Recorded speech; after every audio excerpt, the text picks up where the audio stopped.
I'm Tracy Sabol. Tonight on EWTN News Nightly, return to Washington. A busy day for Ukraine's president visiting the White House and Capitol Hill, seeking support for the ongoing war with Russia. Corruption charges. The mayor of New York City is indicted by a grand jury. We have the details. Taken by storm. Destructive winds, flash flooding, and life-threatening storm surge. Dangerous Hurricane Helene is heading towards Florida. And on the road again, Pope Francis arrives in Luxembourg to begin another apostolic journey just 2 short weeks after his last trip. These stories and more tonight. From EWTN, the Global Catholic Network, this is EWTN News Nightly. Thank you for being with us. Our top story tonight, Ukrainian President Volodymyr Zelenskyy is a man on a mission. From Capitol Hill to the White House, the leader spent the day talking about his victory plan to win the war against Russia. The Biden administration had already announced billions of dollars in military assistance to help with the fight. The U.S. remains Ukraine's biggest provider of arms, money, and other support. White House correspondent Owen Jensen reports. President Biden announced more missiles, drones, and ammunition, as well as an additional Patriot missile defense battery and a new shipment of glide bombs that can be deployed from Western fighter jets, increasing their strike range. President Joe Biden sits down with Ukrainian President Volodymyr Zelenskyy in the Oval Office. Right now, we have to strengthen Ukraine's position on the battlefield. And that's why today I'm proud to announce a new $2.4 billion package of security assistance. We have a strong security agreement with the United States, and we are grateful for it. Earlier, the president releasing a statement on U.S. support for Ukraine, writing, "I have directed the Department of Defense to allocate all of its remaining security assistance funding that has been appropriated for Ukraine by the end of my term in office. And to build the capacity of Ukraine's Air Force, I have directed the Department of Defense to expand training for Ukrainian F-16 pilots, including by supporting the training of an additional 18 pilots next year." Vice President Kamala Harris also meeting with Zelenskyy in the Vice President's ceremonial office. Harris has pledged to continue sending military assistance to Ukraine if she's elected president. I've been proud to stand with Ukraine. I will continue to stand with Ukraine, and I will work to ensure Ukraine prevails in this war. Nearly 3 years after Russia invaded Ukraine, and with the U.S. presidential election just over a month away, Zelenskyy trying to shore up American support for his country's fight. Ukrainian officials anxious to maintain good relations with whoever becomes the next president of the United States. Donald Trump not scheduled to meet with Zelenskyy, critical of the billions of dollars the U.S. is spending on the war. Those buildings are down, those cities are gone, they're gone. And we continue to give billions of dollars to a man who refuses to make a deal, Zelenskyy. President Biden will convene a meeting with other world leaders focused on Ukraine's defense during a visit to Germany next month. At the White House, Owen Jensen, EWTN News Nightly. The Ukrainian president told a bipartisan group of senators that he could bring Russia to the negotiating table next year. Judiciary Committee Chair Senator Dick Durbin says the U.S. should continue to provide Ukraine with all it needs to win the war. The dramatic commitment to independence in their own country and trying to fend off this invasion, they've shown exceptional courage, and I think we should be standing behind that. Zelenskyy is trying to shore up support and sell Washington on his strategy for victory. He told lawmakers that he can win the war if the Biden administration speeds up shipments of weapons and greenlights missile strikes deeper into Russia. As Zelenskyy made his case in D.C., a wave of Russian attacks hit Ukraine overnight on Thursday. The Ukrainian capital was under fire for 5 hours. Sirens blared as Russian missiles and drones hammered the Ukrainian power grid. The Kyiv attack injured at least 2 people. Multiple homes were reduced to rubble in the city of Zaporizhia. At least 10 people were injured. Energy infrastructure was targeted in several other cities. The UN says Russian attacks have knocked out around 70% of Ukraine's energy generation capacity. All right, now to the investigation into the attempted assassination of former President Trump. In their first hearing on Capitol Hill, the bipartisan House task force heard about communication breakdowns and lack of Secret Service leadership from local law enforcement. Capitol Hill correspondent Eric Rosales has the latest from the hearing. Eric. Good evening, Tracy. The House Task Force hearing focused on testimony from Pennsylvania State police officers, including the on-site commander, who says that he and his team were never given any guidance from the Secret Service. It was our decision to place those snipers at the second floor of that AGR building. They were aware of that, certainly aware that they would be there, but there was no feedback or guidance that they wanted them there, that they didn't want them there. Secret Service ever talked to the Beaver County sniper unit? Not to my knowledge. And they were there that day in charge of this operation. Secret Service never talked to them? Correct. The panel, comprised of 7 Republicans and 6 Democrats, has spent the last 2 months analyzing the security failures that led to the former president being shot. Local police say that they were never told about the threat from Iran and a recent arrest of a Pakistani national, something former Secret Service agent Pat Sullivan testified is unacceptable. Mr. Sullivan, in your experience, would that change how you operated? Would that heighten your level of coordination, assets? Absolutely, Mr. Waltz. It would be a tremendous game changer. The hearing comes one day after a bipartisan committee in the Senate released a damning report highlighting key failures by the Secret Service, including a lack of security measures, a denial of resources, and a lack of decision-making. Lawmakers are concerned if the new leadership will step up. The difference between Cheadle and Rowe has been night and day. Look at how Cheadle hadn't even gone to the site. Here I am standing at the site. And, this is one of the greatest failures in the history of the organization. She hasn't even gone. Lawmakers say that the agency continues to stonewall them for information. The House panel is expected to offer a series of legislative reforms and issue its own report very soon. At the Capitol, Eric Rosales, EWTN News Nightly. Israeli Prime Minister Benjamin Netanyahu has arrived in New York to attend the United Nations General Assembly and says his country's strikes in Lebanon will not be ending anytime soon. Our policy is clear. We are continuing to strike Hezbollah with full force, and we will not stop until we reach all our goals, chief among them the return of the residents of the north securely to their homes.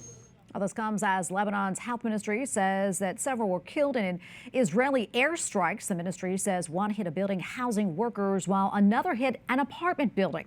Hezbollah also sent another barrage of missiles into northern Israel. This comes as the U.S., France, and other allies are calling for an immediate 21-day ceasefire. The White House press secretary addressed it in today's briefing. Our joint statement was a clear call. It was a call for a temporary ceasefire to open up space for diplomacy to achieve a deal that allows civilians on both sides of the border to return to their homes safely and securely. All right, on to Hurricane Helene, which is now a Category 3 storm racing towards Florida's Gulf Coast. The message is take this seriously. I mean, we look at the cone, and the cone is the wind. But the water is what kills people. Helene is forecast to make landfall tonight as parts of Florida's coast are already underwater and some streets have flooded in beachfront communities. The National Hurricane Center is warning of catastrophic and deadly storm surge. Life-threatening winds will reach as far as Georgia, with flooding extending into the Appalachians. And joining us now is John Neese, Associate Head of Undergraduate Programs in the Department of Meteorology and Atmospheric Science at Penn State University. He was also Chief Meteorologist at the Franklin Institute in Philadelphia and a storm analyst for the Weather Channel. John, always great to see you, my friend. I know you're following the storm very closely. Where do things stand right now? Yeah, thanks, Tracy. Thanks for having me on. Well, the storm continues to intensify as it moves rapidly northward at about 20 miles an hour. This storm will come onshore tonight about 11 o'clock. That's when the center will cross the coast, and there will be some significant push of water toward the coast in the Florida Big Bend area. Yeah, John, talk to us about that storm surge. That is really one of the biggest issues we're talking about here. And for those who don't live on coastal communities or aren't familiar with it, explain to us what storm surge is and why that can be catastrophic. Yeah, just imagine going down to the water on a typical day and now raise the level of the water 10 to 15 feet from where it typically is. That's storm surge. It's simply the wind from the hurricane pushing the water toward the shore. And in that Big Bend area of Florida where the coastline is curved, water tends to pile up. The good news is, relatively speaking, the biggest storm surge will occur in a fairly sparsely inhabited part of the Florida coast. Yeah, well, that's good news right there then. But that's not the only problem, right? There's going to be winds, also flooding, and also tornadoes in some areas. Talk to us about that.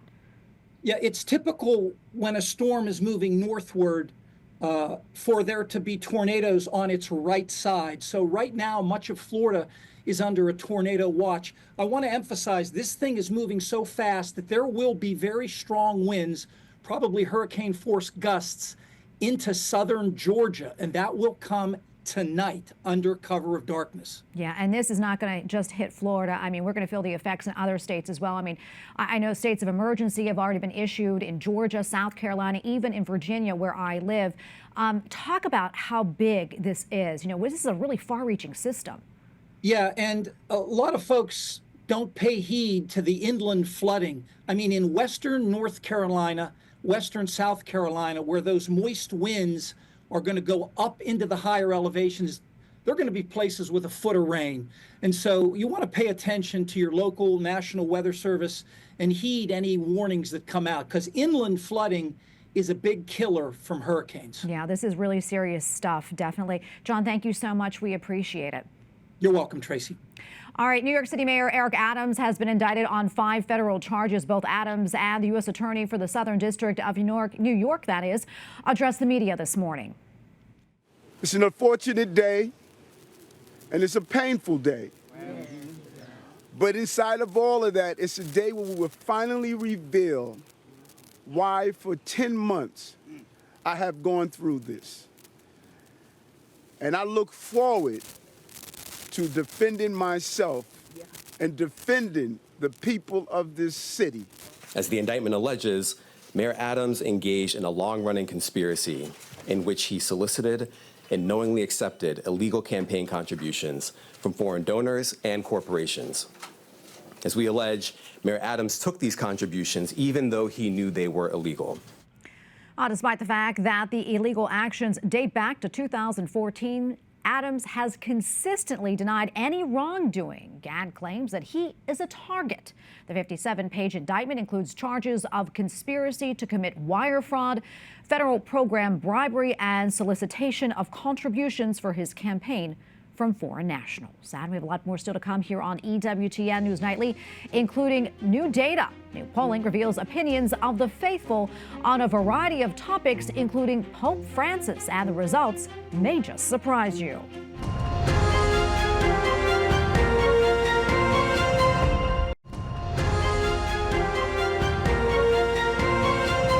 Pope Francis is still very popular in several Latin American countries, but when it comes to his native Argentina, it's a different story. That's according to a new Pew Research poll released today.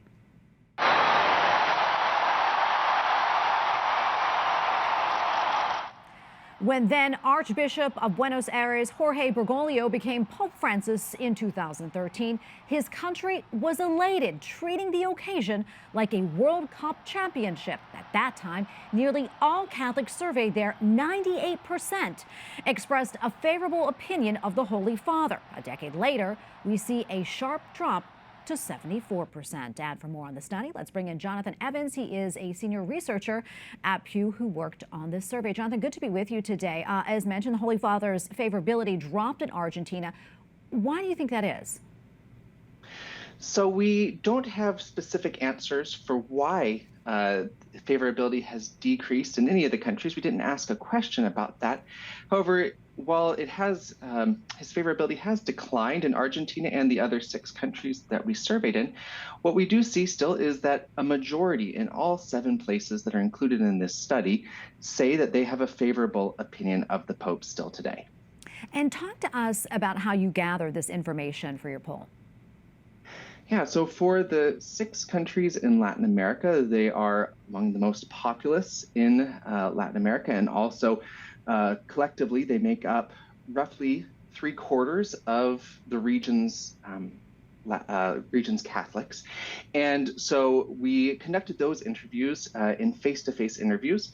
So we had local interviewing teams that went out to all different places, urban, rural, and talking to people in all different age groups and men and women to get their opinion on this and other items. And then also in the United States, we used our Pew Research Center American Trends panel. It's an online probability panel that we use to conduct most of our United States polling. Yeah, and you asked a variety of questions. I know birth control was one of them, something you addressed. And Pope Paul VI addressed it in his encyclical Humanae Vitae and the Catechism, stating that any action which either before, during, or after sexual intercourse seeks to make procreation impossible is intrinsically evil.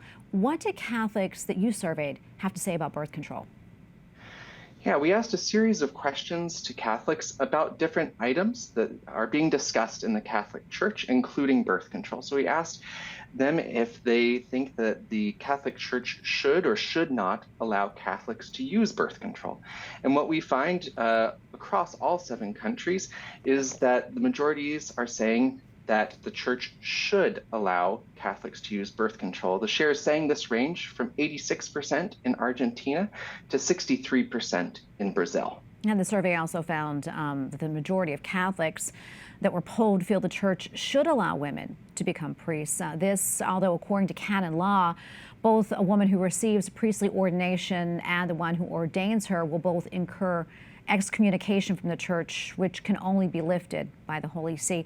Talk to us about how the different countries, how they stacked up with one another, which country maybe had the highest number of people in favor, and which country was on the lower end of the spectrum.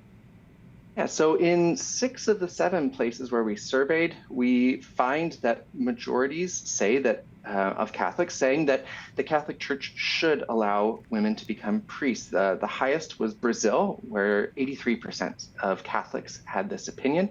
The lowest is in Mexico, where just about half, 47%, hold this view. But in the other 5 countries as well, a majority say that the Church should allow women to become priests. Well, Jonathan, thank you so much for sharing this information for us. We appreciate it. Thank you so much for having me. All right, now to Hong Kong, where a court has sentenced a now defunct newspaper to 21 months in prison. Along with a co-worker, they were found guilty of conspiracy to publish and reproduce seditious materials. Their lawyer had previously argued that they unintentionally fell out of law, but the judge dismissed the arguments, saying they caused serious harm to the Hong Kong government. Up next on EWTN News Nightly, Rallying for the Rosary, an annual event at the Basilica of the National Shrine of the Immaculate Conception seeks to draw the faithful closer to our Blessed Mother. Plus, Pope Francis begins his 46th apostolic journey. We have a report from Luxembourg.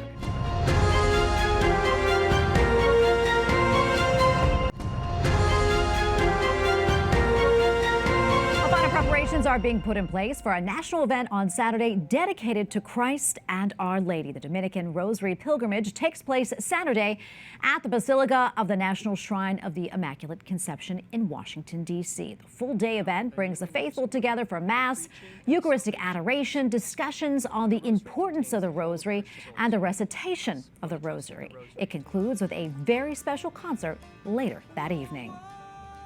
And for more, we turn now to Father Patrick Briscoe, Dominican friar and one of the organizers of the event. Father, great to be with you today. Thanks so much for having me on. I'm truly excited to talk about our Rosary Pilgrimage. Oh my gosh, well, we're really grateful that you're here and that you're putting it on. Tell us a little bit more about it. Well, this is a very new enterprise. Last year was the first year that we held this pilgrimage, and to our great joy, it was an immense surprise to us, actually. We had more than 3,000 pilgrims join us. Wow. So it comes out of our Dominican tradition, our great love for the Rosary, and we desired to have an event that brought people together who are enthusiastic about the order, about our charism, enthusiastic about the Rosary, who wanted a special day of prayer. So that's sort of the broad strokes of the origin of the event and what we were looking for last year. We didn't know what was going to happen.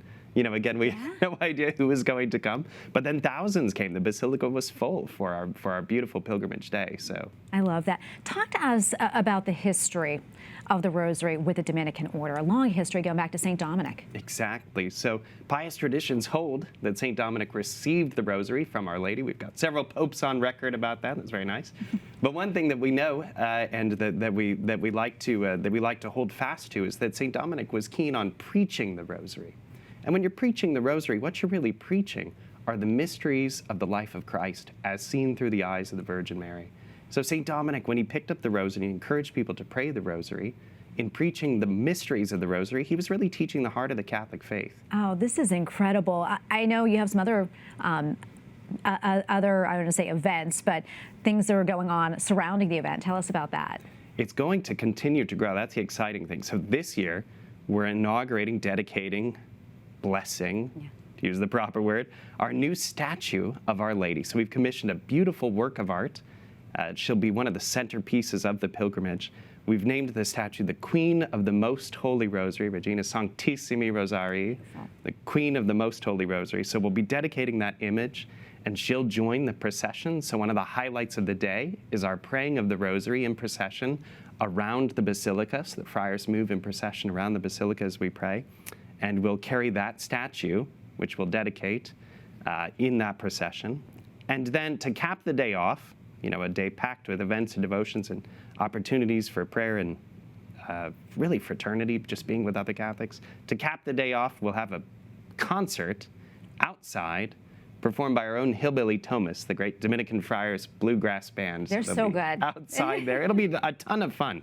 And so what we're trying to propose is a vision for what a love for the Church can do, a whole way of life. People coming together with Our Lady and the Rosary at the center, but then to have a note of celebration and joy that really carries the day through. And I think the concert's really going to seal that at the end of the day. Yeah, it sounds so exciting. I can tell you're so excited about it, too. Where can folks go to get more information?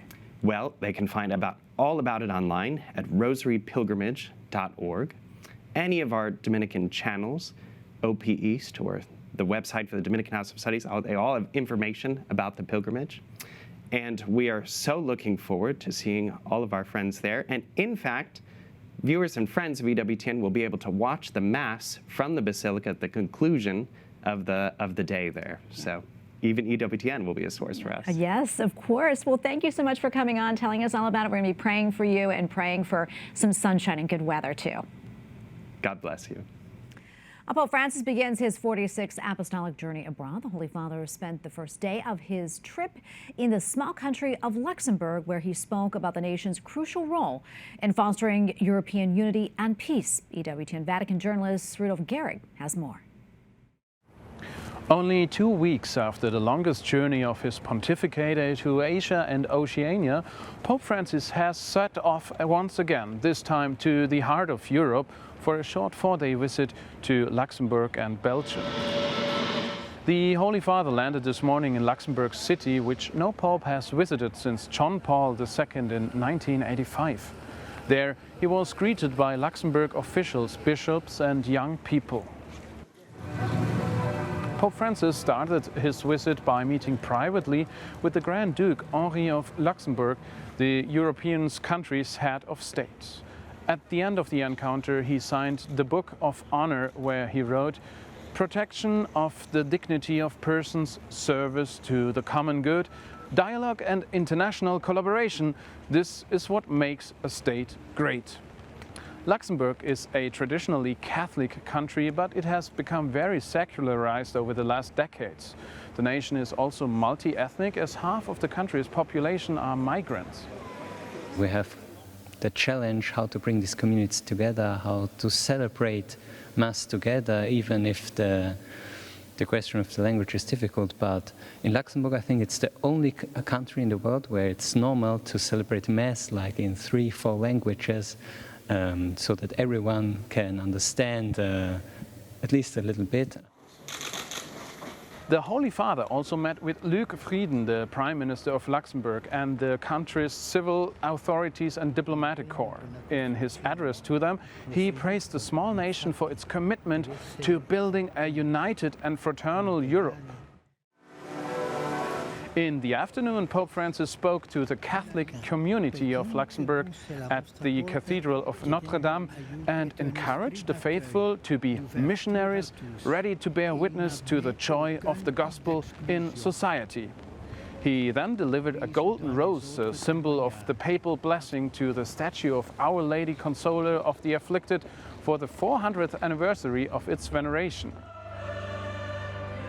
to see Pope Francis who's coming here, and there are 10,000s of people who come together to meet him, it shows that our church in Luxembourg is not dying. There still is hope. There's still a lot of young people who are happy to meet Pope Francis, and I hope that it gives us like an impulse to restart something. Later in the evening, Pope Francis boarded his next flight to Belgium, the second leg of his journey. The main goal of this visit will be the celebration of the 600th anniversary of the Catholic University of Leuven, where he will offer his thought of what Christianity still has to say to European culture. In Luxembourg, Rudolf Gehrig, EWTN News Nightly. And we thank you for watching tonight. Remember, you can follow us on social media, Facebook, X, and Instagram at EWTN News Nightly. I'm Tracy Sabol. Good night and God bless.